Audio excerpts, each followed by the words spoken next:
लाडकी बहीण योजनेचा गैरफायदा घेऊन योजनेला गालबोट लावण्याचे काम मुख्यमंत्र्यांच्या सातारा जिल्ह्यातील निमसोड दाम्पत्याने केले आहे। त्यामुळे शासकीय यंत्रणा खडबडून जागी झाली असून या प्रकरणाची आता चौकशी सुरू आहे। प्रतीक्षा जाधव आणि तिचा पती गणेश घाडगे या दोघांना अटक करण्यात आली आहे।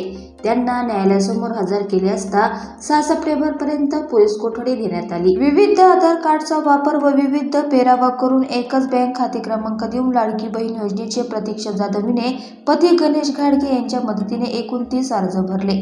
त्यातील प्रतीक्षा पोपट जाधव या तिच्या खात्यावर वडूज येथील मानदेशी महिला सहकारी बँकेत पैसे जमा झाले।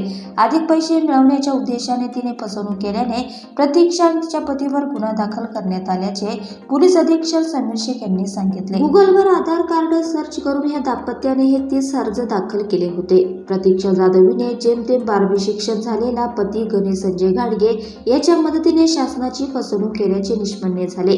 याबाबत प्रभारी बालविकास प्रकल्प अधिकारी वर्षराणी ओबासे यांनी या दाम्पत्यांविरुद्ध वडूज पोलीस ठाण्यात तक्रार दाखल केली। या तक्रारीवरून प्रतीक्षा पोपट जाधव व तिचा पती गणेश घाडगे यांच्या विरोधात गुन्हा दाखल केला।